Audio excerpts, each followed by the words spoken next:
Car 6, Seat 12A, the train trip I will never forget. The salt shaker started sliding at 9:23 in the morning. I watched the whole thing happen in slow motion. The glass salt shaker on the corner of the table moved with the curve of the train. Slowly, with purpose, with the determination of someone who has a destination and does not intend to be stopped. It passed by my espresso, went around the macaron box, dodged the sugar bowl, dodged, and hit with surgical precision the laptop of the woman sitting across from me. I did not know this woman at all. She was already there when I sat down in my seat. Headphones on, laptop open, tea half gone in the cup. Mustard-colored jacket, the kind of yellow that enters a train car before its owner arrives. Blouse with orange flowers, terracotta pants, white sneakers, backpack covered in travel pins. Croissant crumbs on the keyboard. Vibrant and colorful chaos from head to toe. Me, on the other side of the table, navy blue linen blazer, shirt without a single wrinkle, napkin folded on my lap before ordering anything. Because I am a lawyer, and that is what we do. The contrast between the two of us was embarrassingly obvious. She took off her headphones with the calm of someone about to interrogate somebody. Did you just throw salt at me? I sincerely apologize for what happened, truly.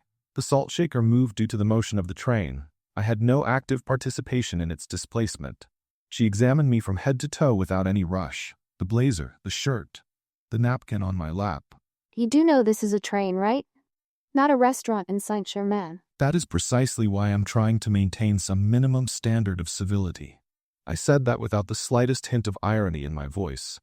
You need to understand. I never try to be funny. I am serious all the time. That is what makes people laugh at me, and I still do not understand why. And that was the moment the macaron box decided that gravity was stronger than my planning. The train swayed, the box slid, and I caught it in midair 3 centimeters from the floor. Without getting up from my seat, without changing my expression, without misaligning the napkin. Just my arm shooting out like a very well-dressed catapult. I brought it back to the table and repositioned it as if nothing had ever happened in my life.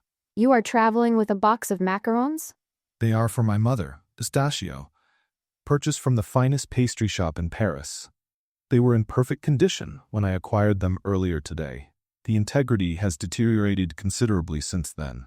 I am deeply sorry for the macarons, from the heart. Joke or insult directed at me in that moment? I analyzed it for 2 seconds and the result was inconclusive. The box tipped over again with another sway of the train. I caught it with my left hand without looking down. I opened the lid discreetly. 2 cracked, a third one living on borrowed time. 9 operational out of the 12 originals in the count. We still have quorum for the family mission.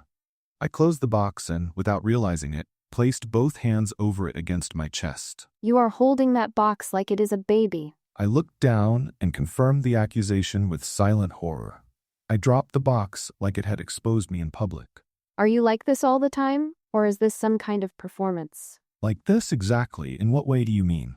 Napkin on your lap on a train, macarons with a compass, legal defense of a salt shaker. I did not make a legal defense of the salt shaker itself. I exempted the salt shaker from liability, which is completely different in the procedural scope. That was even worse than the previous version, Jake. I did not realize it was worse at the time. I never noticed these things at the right moment. Things come out of my mouth with total seriousness and people laugh, and I get confused, which makes them laugh more. In a cycle that my therapist has already given up trying to explain. And where are you going with these macarons? Italy, Lake Como, 35-year anniversary party for my parents. How beautiful big family over there. Big enough to make it impossible to avoid the question, and the girlfriend, Jake? Repeated by 22 people at 4-minute intervals. That sentence came out with no filter activated, like a confidential document that falls out of the folder in the middle of the courtroom. And the girlfriend, Jake Harrison, where is she? She terminated the affective bond with me 3 weeks ago. Did she break up with you or rescind a contract? I opened my mouth to answer and closed it without making a sound. She was absolutely right. Terminated the bond. Who talks like that about a broken heart?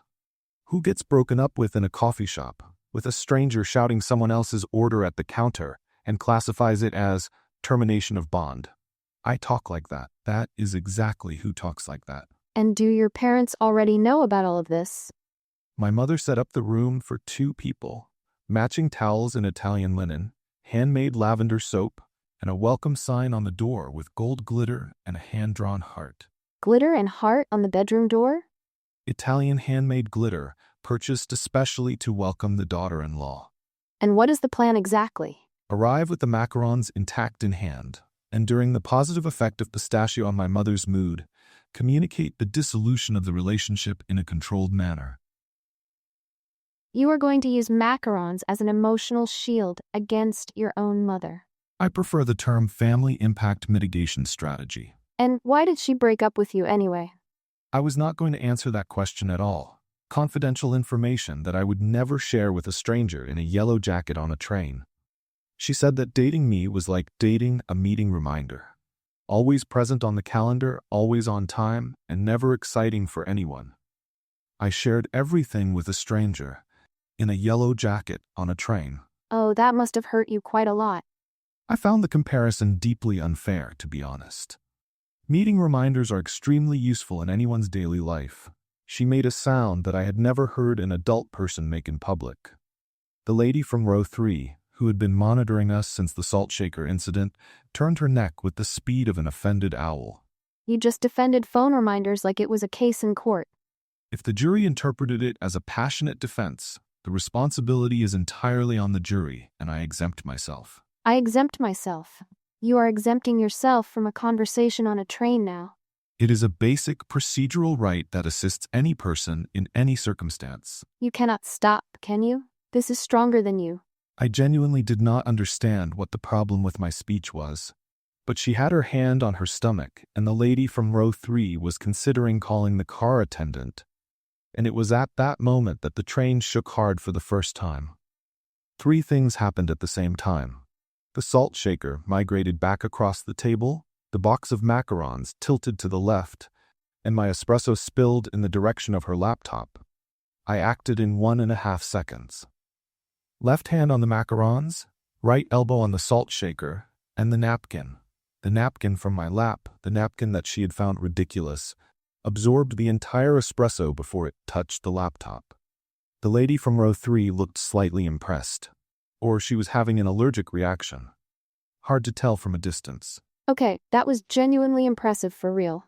The napkin fulfilled its practical function perfectly, exactly as I had predicted from the beginning. You are saying I told you so because of a napkin. If anyone in this car wants to contest it, I am completely open to debate. I looked around as if I were really inviting passengers to debate about napkins. The lady from row 3 grabbed her purse as if I were going to approach her with legal arguments. Lucy extended her hand across the table in my direction. Lucy, travel magazine editor, and this was the best Tuesday I have had in a long time. Jake Harrison, attorney, and it is still 9:40 in the morning. I know what time it is, and that is the point. Travel magazine editor then. That explained the jacket, the pins, the laptop stickers, and the fact that she was on a train in Paris on a Tuesday in May like someone going to buy bread. She lived in a world where Tuesdays in Paris were routine.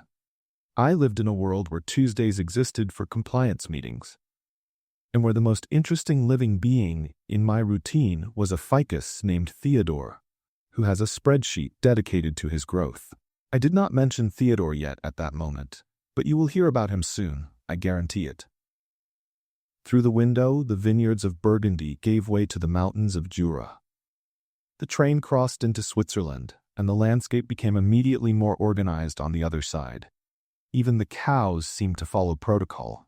Lucy looked out the window and then at me, then at the box of macarons that I, again, was hugging against my chest without realizing it. I released the box as if it had betrayed me. Good luck with the impact mitigation strategy, Jake. I have the situation completely under control at this moment. The box tipped over once more, and I caught it once more, without changing the expression on my face. She smiled, looking at the Swiss window passing by, as if the entire country were an accomplice to a joke I did not understand. Through the window, the mountains of Jura passed by, green and organized. Switzerland welcomed us with the punctuality I always admired in other countries. and the woman in the yellow jacket continued sitting across from me, with croissant crumbs on her keyboard and a smile I still did not know how to classify. Zermatt Station, 9 in the morning the next day. The Matterhorn gleamed in the background like a smug postcard. I was on the platform with my suitcase in one hand and the box of macarons in the other, 7 survivors of the original 12, when I saw the yellow jacket. The same mustard jacket from yesterday's train. The same backpack with pins from 12 countries. The same wavy hair that looks intentional but is not. She was boarding the Glacier Express to St. Moritz, the same train I had reserved weeks before. The Glacier Express crosses the Swiss Alps in 8 hours, passing over 291 bridges and 91 tunnels. I knew those numbers because I researched before the trip. I research everything always. It is a personality trait that Sarah classified as exhausting, and I classify as diligence. I had reserved the most luxurious class on the train. Rotating seat, panoramic windows from floor to ceiling, 5-course menu, champagne on arrival. Because if I cannot have emotional stability, at least I have a rotating seat with panoramic views of the Alps. I sat in my seat. The waiter brought the champagne glass. I placed the linen napkin on my lap, naturally, and prepared myself for 8 hours of elegant solitude. Harrison, are you following me through the trains of Europe? The voice came from 3 rows behind me, in the same car. I turned my neck slowly, with the dignity of someone who does not get startled. I got startled, but the dignity was preserved externally. Lucy was sitting in the same luxurious class, with laptop open, coffee in the cup holder, and a croissant that had already lost half its layers to the keyboard. I could ask you the exact same question. I am working, doing a review of the train for the magazine. I have documented professional reason to be here. And you, what is the justification for luxury class? I like rotating seats and champagne in crystal glasses. At 9 in the morning on a Wednesday? The champagne does not know what day of the week it is. Did you just defend the right of champagne to be drunk at any time? I presented an argument about the temporal neutrality of carbonated beverages in general. She closed the laptop and brought the coffee to the seat across from me. She sat facing me for the second time in 2 days. The same configuration as yesterday, 2 seats with a small table in between. This is becoming a habit between the two of us, apparently. Improbable coincidence, but documented in duplicate now. Through the panoramic window, the Rhone Valley opened on both sides. Vineyards on terraces descending the mountains, alpine meadows covered with purple and yellow wildflowers, meltwater streams gleaming among the stones, wooden chalets with window boxes overflowing with flowers. Are you appreciating the landscape or calculating the slope of the vineyards? Appreciating the landscape, with plenty of attention now. But the slope is approximately 35 degrees if you want the information. I absolutely did not want that information, Jake. Too late. It was delivered free of charge already. She laughed and threw a sugar packet in my direction.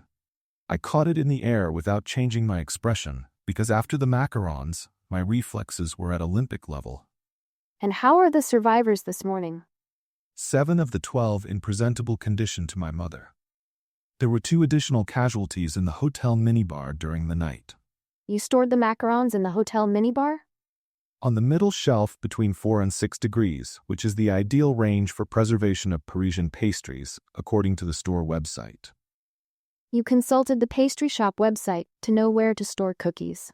Macarons are not cookies in technical terms. They are almond-based meringues with ganache filling. The distinction is relevant for proper preservation. Jake, I need you to hear what just came out of your mouth. I heard perfectly and did not identify any problem. I know you did not identify it, and that is exactly the problem. The train was crossing a stone viaduct over a deep gorge at that moment. White waterfalls fell from hundreds of meters from the dark rocks. The river down below was emerald green between the walls of the canyon.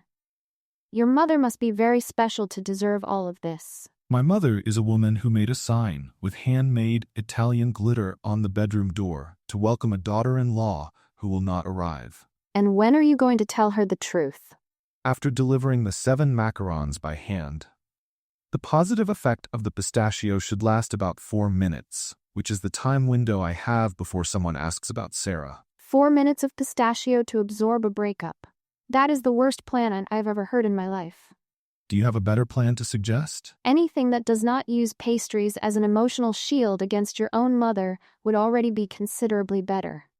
I was going to argue about the effectiveness of gastronomic gifts in delicate situations. But I was interrupted by a Tyrolean hat that invaded my field of vision from the left side. The hat belonged to a man of 67 years with a gray mustache, rosy cheeks, and the notion of personal space of a golden retriever on a park day. He sat next to us without asking permission, without being invited, and without noticing that there were 40 other empty seats in that entire car. Good morning to you both. Good morning. What a beautiful couple sitting here. Americans, yes you are. I love Americans, truly. Thank you for the compliment, but we are not exactly a coup. Look at the phone now. Look right now. My cat, Rusty, the best cat in all of Switzerland. The phone appeared in my face before I finished the sentence. On the screen, a fat orange cat, dressed in traditional Appenzell costume, looked at the camera with the expression of someone about to sue someone in the wardrobe department. The cat is wearing embroidered suspenders, Jake. Hand embroidered by me, every Wednesday. My daughter says I need another hobby. I say Rusty needs more clothes. Impressive artisanal dedication to your textile project. You just complimented the artisanal dedication to the textile project of a man who sews clothes for a cat. The finish on the suspenders is genuinely well-made and competent. Look more right now. Rusty from Zurich with a tie. Rusty from Lucerne with a beret. Rusty from Geneva with sunglasses. In the Geneva photo, Rusty wore tiny sunglasses and looked at the camera with an expression that in a courtroom would be classified as premeditation with aggravating circumstances of fashion accessory. Rusty has aesthetic awareness and a clear angle preference. Stop analyzing the cat with expert language, for the love of God. Günther went through 53 photos one by one with growing enthusiasm. I commented on each one with attention and politeness, because it is the only thing I know how to do when someone shows me something with genuine pride. At photo 32, Rusty inside a fondue pot wearing a chef hat, Lucy grabbed the armrest with both hands to hold herself in the seat. When the album ended, Günther looked from me to her slowly, then from her to me with a huge smile. Such a beautiful couple. When is the wedding? I can sew Rusty's outfit to match the party theme. We met less than 48 hours ago, under circumstances that involved a salt shaker. 48 hours is plenty of time to fall in love. I proposed to Helga after a fondue. She said, pass the bread, and I said, marry me now. 40 years together after that. I looked at Lucy expecting her to correct Günther. Lucy looked at me expecting me to correct first. Neither of us corrected anything at that table. Günther smiled with his whole face lit up by certainty. He tapped the table, ordered a hot chocolate from the waiter, and stood up whistling toward the dining car. We just let a 67-year-old Swiss man believe we are a couple. Correcting his belief would require about 12 minutes of argument. His hot chocolate would get cold in that time. You did not correct because of the man's hot chocolate? Humanitarian reasons related to the temperature of his beverage. Jake Harrison, you are the most absurd person I have ever met on a train. You already said that to me yesterday, Lucy. And it continues to be true on the second train, too. Through the panoramic window, the alpine meadows stretched as far as the eye could see. Wildflowers covered the slopes and thin streams sparkled, flowing down between the stones under the May sun. Lucy looked at the window, and then at me with an expression I had not yet seen on her face. Something between curiosity and something else that I cannot name because lawyers are not trained to name things of that kind. And in the car next door, Günther was showing pictures of Rusty to a German family who had not asked to see any of them. Something changed after the stop in Andermatt. I cannot explain exactly what it was. Maybe it was the altitude, the thinner air, or the fact that I was wearing a gray cashmere sweater instead of the blazer for the first time in 7 days of travel. I had left the blazer in the suitcase that morning, not by a conscious decision or strategically planned. I simply opened the suitcase, looked at the blazer hanging in there, and did not put it on. To you, this seems like an absolutely irrelevant thing in the general context. To me, it was like leaving the house without the security system activated. Lucy was also different when she came back from the car bathroom. She had changed the yellow jacket for a floral midi dress, red poppies, yellow sunflowers and green foliage on a cream background. Light denim jacket tied at the waist on top. Hair pulled back in a loose bun with strands escaping on purpose. She looked like one of the alpine meadows passing by the train window. I realized I was looking too much and turned to the landscape. The train climbed toward Oberalp Pass, the highest point of the entire route, at 2,033 meters. The landscape had completely changed around us. Immense slopes with short grass and blue and white alpine flowers, emerald-colored mountain lakes, and the gorge of the anterior Rhine down below. Turquoise water cutting through reddish rocks between narrow and deep walls. Where is the blazer, Jake Harrison? It stayed in the suitcase today for a practical reason. Practical reason is the excuse you just made up? The car temperature is pleasant, and the sweater offers adequate thermal comfort for the situation. Or you simply woke up wanting to be a normal person today? I would not completely rule out that hypothesis, but I prefer not to confirm without evidence. She sat in front of me with her coffee and stared at me for about 5 seconds without saying anything. I lasted 3.5 seconds before asking, "What exactly? Why are you looking at me?" You look different without the blazer, Jake. You look lighter than yesterday.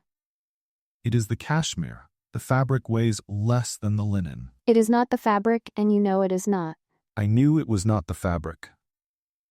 But admitting that I felt strangely light without the blazer, as if I had taken off an armor that I did not even realize I was wearing, would require a level of emotional honesty for which I had no preparation or training. Through the window, the train went around a mountain lake, so green it seemed unreal. Wildflowers covered the entire shore, and the reflection of the snow-capped peaks trembled on the water surface, like a painting blurred from being so beautiful. Can I ask you something that will seem invasive? All your questions seem invasive, and I answer them all anyway. What do you do when you are not working, Jake? I opened my mouth and nothing came out for 3 whole seconds. Not because the question was complicated in terms of formulation, but because I genuinely did not have an answer available in my repertoire. I work 80 hours a week at the office. That is not an answer to my question right now. It is the most honest answer I have to give you. When I am not working, I am preparing to work or thinking about work I already did or reviewing work I will still do the following week. And aside from all that, what's left? Theodore, my ficus in the office. I have a spreadsheet tracking his growth with monthly bar graphs and color coding. You have a monthly bar graph to track a plant. With seasonal color coding, by the way. Jake, your ex wasn't completely wrong about you, you know? I'm seriously starting to consider that possibility, Lucy. She laughed, but not in that ironic way from yesterday on the first train. It was a shorter laugh, softer, the kind that seems to mean something else underneath. She drank her coffee and looked out the window for a moment before speaking. At least you have a spreadsheet, Jake. At least someone's measuring the growth of something in your office. What exactly do you mean by that?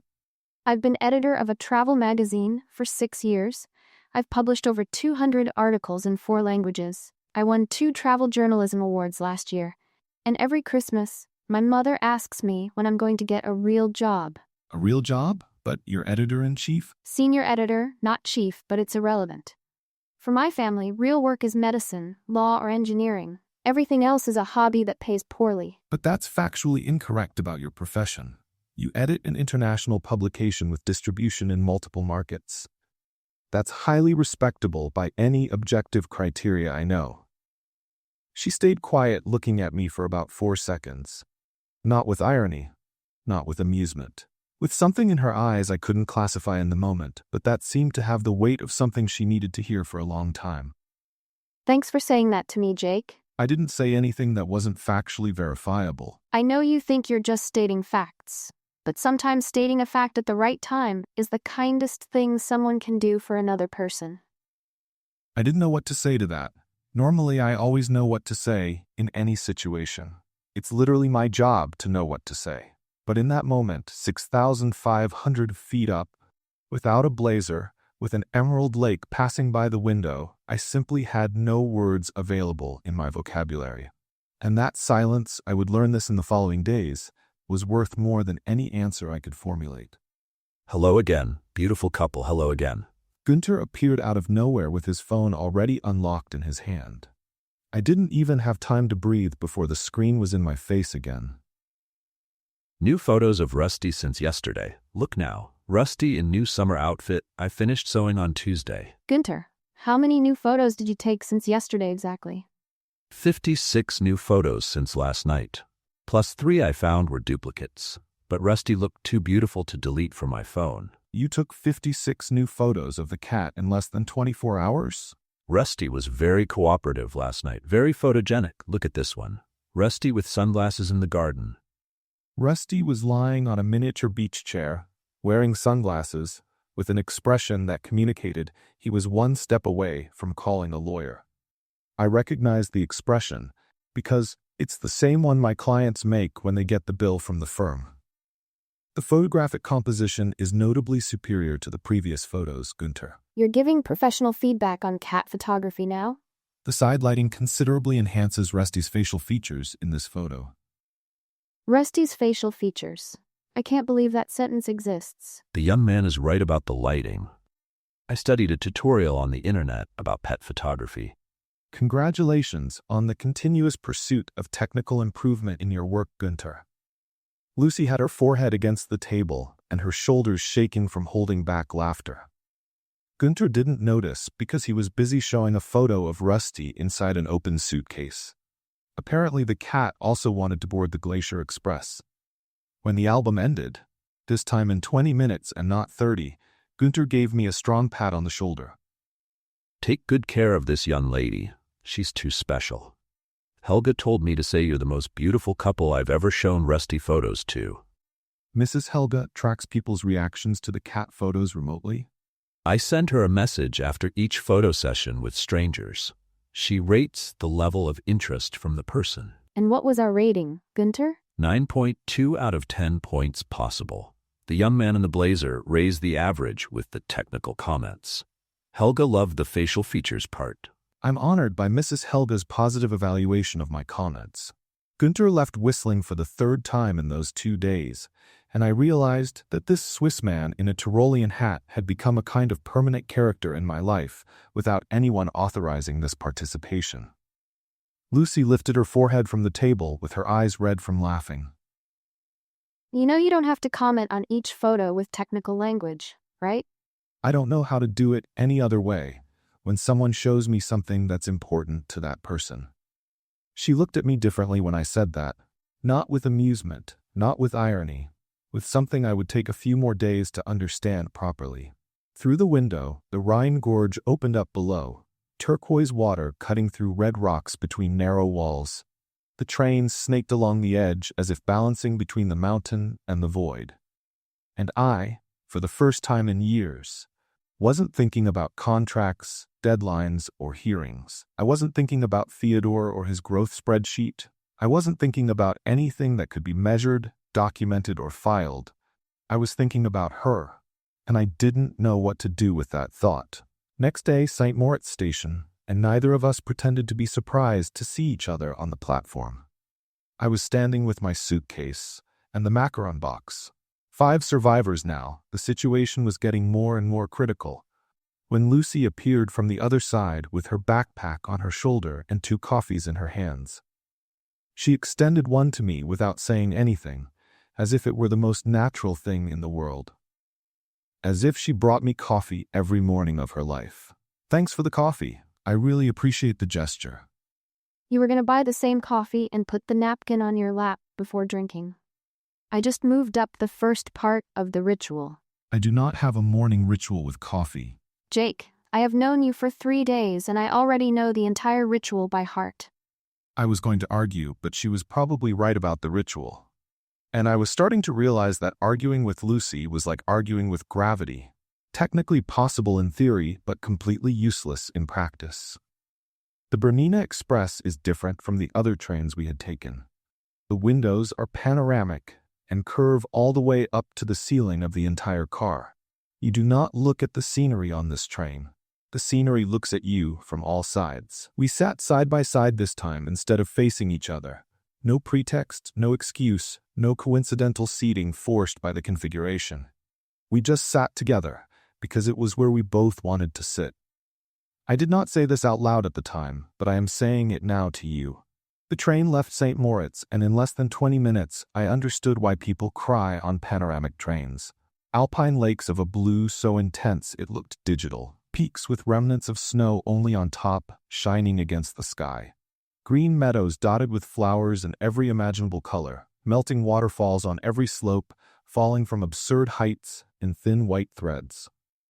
And then the train entered the Landwasser Viaduct. It is a stone curve 65 meters high that goes straight into a mountain. The train makes the curve, and you can see the front cars disappearing into the rock, while the back ones are still suspended over the valley. The entire car fell silent when we crossed. I also fell silent for about 10 seconds. I was genuinely moved by what I saw through the window, but trying not to show it. I adjusted the cuff of my sweater, straightened my posture, breathed through my nose in a controlled manner. Jake, it is okay to find that beautiful. I found it beautiful, without a doubt. I am just processing the visual experience in an appropriate manner. Do you process emotions or feel them, Jake? I fell silent when she asked that question. Not the polite silence of someone who is formulating an articulate response. The silence of someone who was hit by something they did not expect and does not know how to react. Because the honest answer, the answer I have never given to anyone before, is that I do not know if ever in my life I truly felt anything without processing it first. Everything passes through the filter before arriving. Everything is analyzed, categorized, and filed before I allow it to affect me. It is efficient, it is organized, and it is the loneliest way there is to be alive in the world. I did not say any of that to her at that moment, but I think she understood anyway, because she did not press the question. The train entered a long tunnel after the viaduct. Total darkness for about 8 seconds inside the mountain. No light, no scenery, nothing to process visually. When the light returned and the valley opened up again through the window, her shoulder was touching mine. I do not know who moved first between the two of us. Maybe the train pushed, maybe gravity decided to participate, maybe no one moved, and we were already that close before the tunnel. I did not pull away, and she did not pull away either. The scenery began to change as the train descended. The Rocky Mountains gave way to valleys with wide canopy chestnut trees. Italian stone villages appeared between the curves with terracotta roofs. Gardens with purple wisteria fell from the walls like waterfalls of flowers. The air seemed warmer even through the closed window. It's getting different out there now, did you notice? We are descending to the Italian side of the mountain. The vegetation changes completely with the altitude and the climate in this region. Jake, I was not asking for a geographic explanation about the vegetation. I know you were not asking for an explanation. But when I do not know what to really say, I say geographic facts. She turned her head and looked at me closely when I said that sentence. Very closely, the kind of close that makes you notice the exact color of the other person's eyes and completely forget what the altitude of the train is. And what would you say if you did not say geographic facts right now? I would say that this descent is the most beautiful thing I have ever seen in my life. But I am not talking about the scenery through the window. That was almost an emotional compliment coming from you, Jake.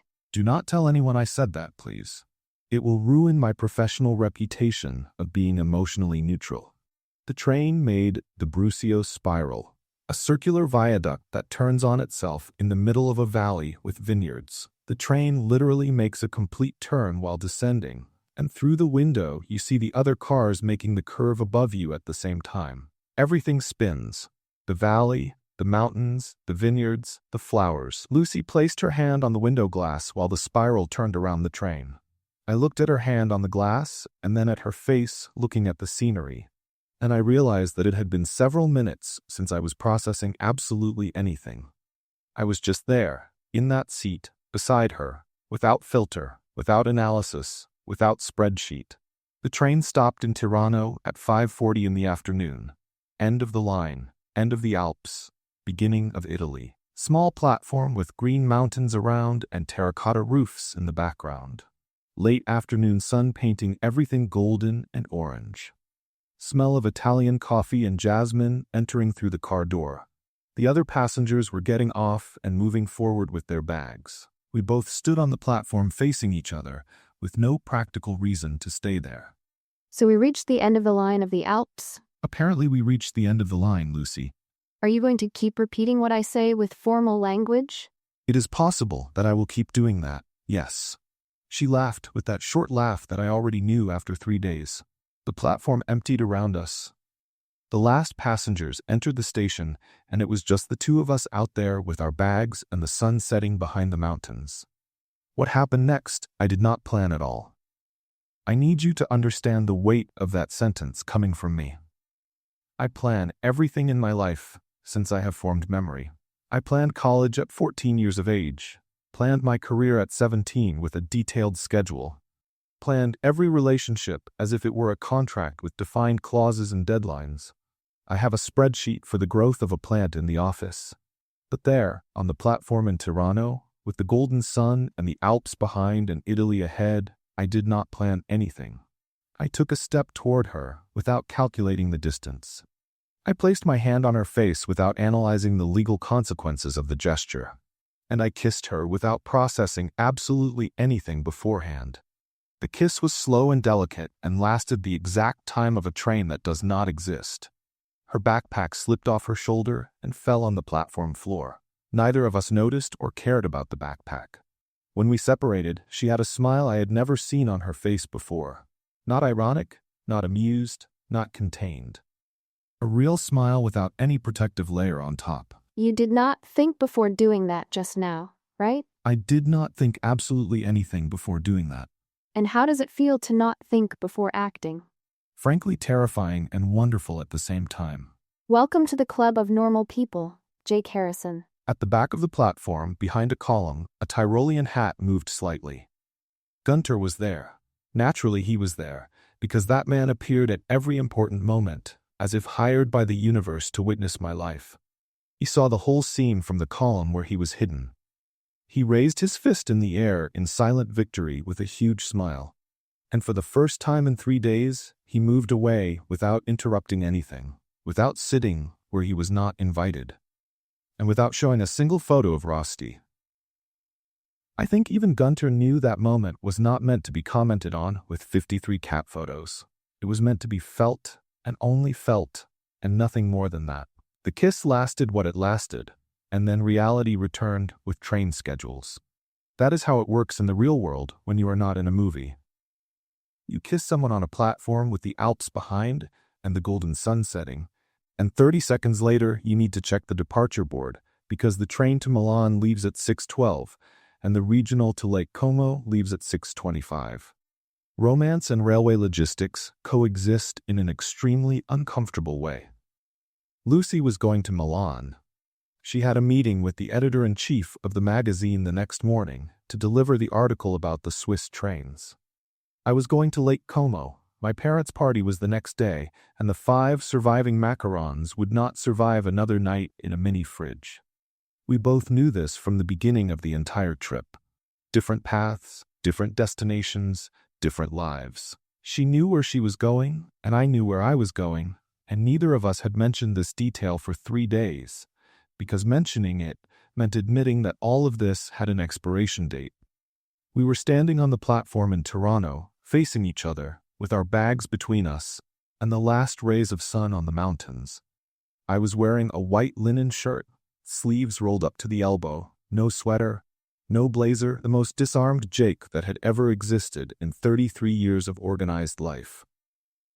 Lucy was wearing an emerald green blouse, the color of the Swiss lakes we had seen together, and she had a wildflower behind her ear that she picked when she got off the train. So this is where the coincidence of the trains ends between us. Apparently, the track's separate from Tirano itself. Are you using railway metaphor to talk about feelings now? It is the language I have available at the moment. And at this moment, my linguistic availability is quite compromised.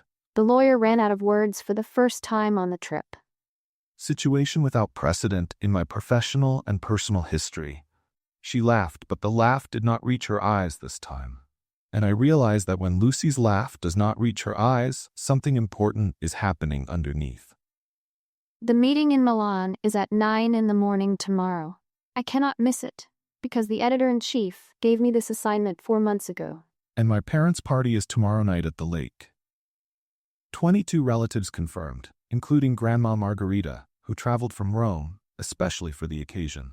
Grandma Margarita, who speaks at fire alarm volume. The very one, and she will ask about Sarah at least 6 times before the appetizer is served.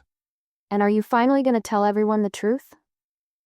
With the 5 remaining macarons as an emotional shield, the mitigation strategy was adjusted downward, but it remains operational. 5 macarons for 22 furious Italian relatives. The odds are minimal, Jake. I have worked with worse odds in court. She looked at the departure board behind me. The train to Milan was arriving in 4 minutes.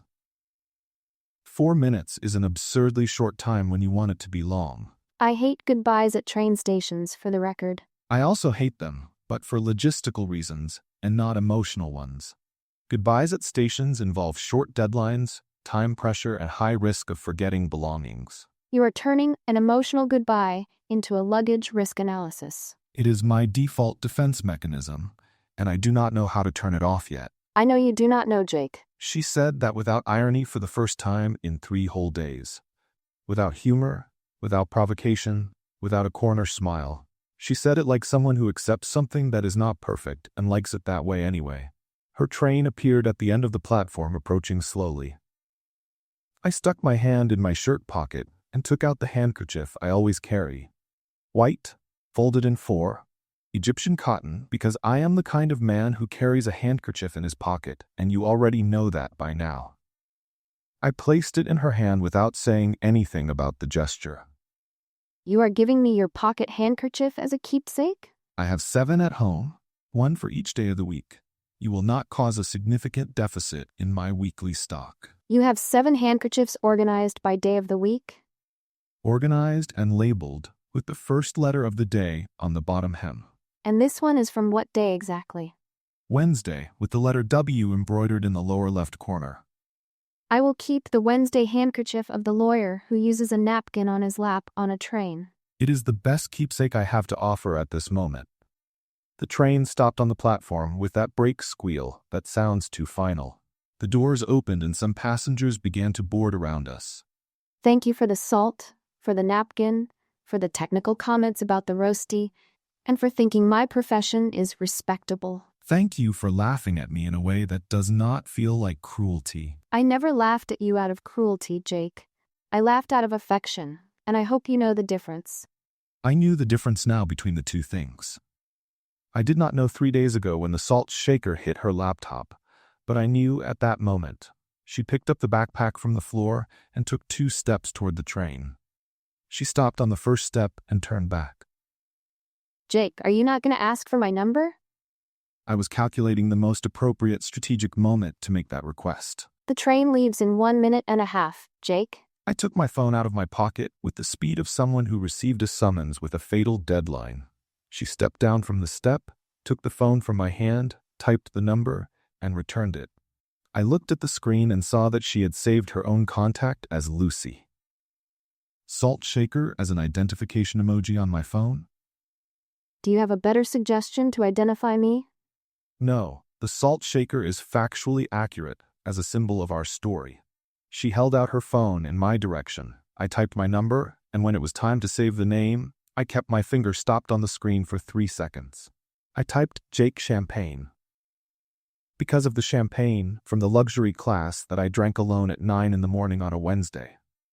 She looked at the emoji and laughed with that short laugh that was already my favorite among all the ones I had cataloged in life.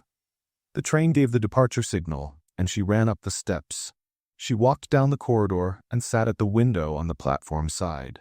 She placed the Wednesday handkerchief on her lap and her open hand on the glass. I raised mine toward her from outside.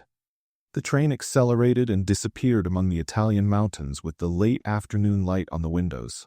And I stood there on the platform in Tirano with my suitcase, the 5 macarons, the Wednesday handkerchief missing from my pocket, and a new contact on my phone with a salt shaker emoji. The regional to Lac Como left 13 minutes later. The train descended among cypresses and olive trees with the impossible blue of the lake appearing between the hills. This time, I looked out the window the entire trip. This time, it was worth looking at the landscape. My parents' villa in Bellagio has a view of Lake Como that makes adult people lose the ability to speak for a few seconds. Tall cypresses on both sides of the garden, lemon trees loaded along the stone wall, and the lake stretching in 3 directions, as if someone had spilled blue between the green mountains. I arrived at 8 in the evening with my suitcase and the box of macarons. 5 survivors, 2 cracked, and 1 that I would describe as in questionable aesthetic condition, but still edible. I placed the napkin on my lap before getting out of the taxi because the next 30 minutes were going to require all my professional composure. My mother saw me from the door with her arms already open 15 meters away. She is Italian, born in Rome, and believes that hugs should begin to form before the person physically gets close to you. My son, you finally arrived. Where is Sarah? Is she coming in the next taxi? Mother, I brought pistachio macarons from the best patisserie in Paris. How lovely, dear, but where is Sarah? The impact mitigation strategy failed in less than 4 seconds. The macarons had not even left the box, and the question was already in the air. 4 months of emotional planning destroyed before I crossed the villa door. Jake, why are you making that strange face? I am not making any weird face right now, Mom. You are making the same face you made when you were 8 years old and broke Nana's vase in the hallway. What happened, Jake? Sarah is not coming to the party, Mom. What do you mean she is not coming to the party? She ended the emotional bond with me 3 weeks ago. She what with the bond, what? He is saying that the girl broke up with him, dear. It is his way of talking about these things. My father was leaning against the kitchen door with a glass of red wine, with the unshakable calm of a man who has seen 35 years of family dramas and developed complete immunity to surprises. Broke up? But I bought the matching linen towels and the handmade lavender soap and the sign on the bedroom door. I know about the glitter sign, Mom. Italian handmade glitter from Bellagio, Jake. I went to the store personally to buy it. Dear, let the boy breathe at least before talking about glitter. My mother sat down in the porch chair and looked at the lake, as if the lake had some explanation for the end of my relationship. The lake did not have any, but she looked anyway for about 10 seconds. Are you okay, my son? Tell me the truth. I am okay, Mom, really I am. Are you absolutely sure that you are really okay? And the strange thing is that I was really okay. 3 weeks ago, I was not okay at all when I received the news. 1 week ago, I was not okay at all when I boarded the first train. But there, on that porch, with the blue lake and the lemon trees and the handmade glitter, I was genuinely okay for the first time in a long time. I am really okay, Mom, I swear to you.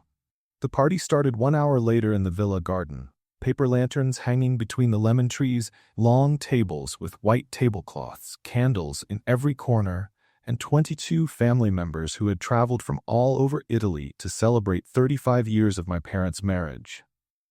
Grandma Margarita was sitting at the head, with the posture of a queen and the volume of an emergency system. And Jake's girlfriend, where is the pretty girl? It was 9:15 at night, and Grandma Margarita did not wait even for the appetizer to arrive to ask the question. I was standing with a glass in my hand and 22 faces looking at me around the table. I could do what I always did my entire life. Dodge, postpone, formulate a technical answer, and change the subject with legal elegance. I could say that Sarah was sick, or traveling, or busy with an unavoidable professional commitment. But I had just spent 3 days on a train with a woman who laughed every time I ran away from an honest answer. And I realized that I was tired of running away from honest answers. Sarah and I broke up 3 weeks ago. She is not coming today, and she will never come again to any family event. The entire garden fell silent for 4 seconds. Finally some honesty in this family, thank God. I did not expect that reaction from Grandma at all.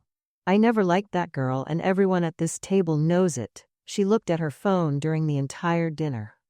It is true. Margarita always said that in the kitchen. Mother, he never told me that before. You had bought lavender soap? I was not going to ruin my daughter's illusion. The entire table started talking at the same time at the usual volume of the Harrison Colombo family, which is a volume that in any other social context would be classified as disturbing the peace. Uncles giving opinions, cousins giving advice, Grandma telling that she knew since the first dinner, my mother defending the lavender soap. My father raised his wine glass from his chair calmly. Everyone. My son traveled alone through 3 countries by train to be here with us. He brought pistachio macarons from Paris, even though only 5 are left in the box. I think that deserves a toast, does it not?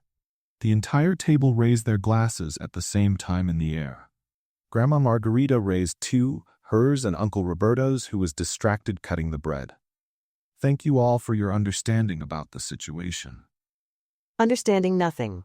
We are celebrating my grandson's freedom. I laughed for real at that table for the first time at a family party. Not the polite laugh that I always offered between the second and third course. A real laugh with sound, with air, with an open chest. The party continued until midnight among wine, rigatoni, and stories that I had already heard 35 times, but that night seemed new. At some point between dessert and coffee, I went out to the villa terrace with a glass in my hand. Lake Como shone in black and silver with the light of the full moon reflected in the water. The mountains around were huge dark shadows against the starry sky. Lights from villages on the other side of the lake blinked like fireflies stopped on the slope. The silence was the kind that makes you hear your own thoughts with frightening clarity. I took my phone out of my pocket and opened her contact. Lucy? The salt shaker emoji glowing on the dark screen. I started typing the message and deleted it after writing. I started again and deleted again. On the third attempt, I wrote the entire message and stared at it on the screen for about 10 seconds before sending. I told the truth at the party to my parents. Without a macaron shield, Grandma Margarita celebrated my freedom with 2 glasses of wine at the same time. I sent it and kept looking at the lake waiting for the answer. 3 dots appeared on the screen in less than 5 seconds. 5 seconds is the time that a travel magazine editor takes to respond when she is waiting for the message since her train arrived in Milan. I knew that Grandma would react better than you expected. Tell me more about the party? I smiled at the phone like a 33-year-old idiot on the terrace of an Italian villa and typed the answer. My father made a toast to the 5 surviving macarons. Uncle Roberto cried, but he cries at anything after the second line. I am at the hotel in Milan with your Wednesday scarf on the nightstand. It matches absolutely nothing in the room. The scarf is white. It matches everything technically. That is exactly the kind of thing that Jake Harrison would say. I already hear your voice in my head when I read, you know? I stared at that message for about 6 whole seconds. Then I typed the most spontaneous thing I ever wrote in my life. Friday, Verena, platform 1 at the station. Noon. I will bring the macarons if any are left by then. The 3 dots appeared and disappeared twice before the answer arrived. 6 seconds that lasted approximately 3 years in my time perception. I will bring the salt shaker. I stood on the terrace with the phone in my hand and the lake shining in front. The party lanterns were still swinging between the lemon trees behind me. Grandma Margarita's voice came from inside the villa, telling for the 4th time how she met Grandpa at a fish market in Trastevere. I did not know if it would work between the 2 of us for real. I did not know if a travel editor who lives on airplanes matches a lawyer who has a spreadsheet for a plant's growth. I did not know if 3 days on a train are enough to build something that lasts more than 3 days in the real world. But I knew one thing with absolute certainty that night. For the first time in 33 years, I was feeling instead of processing. And it all started with a salt shaker that slid across the table at 9:23 in the morning.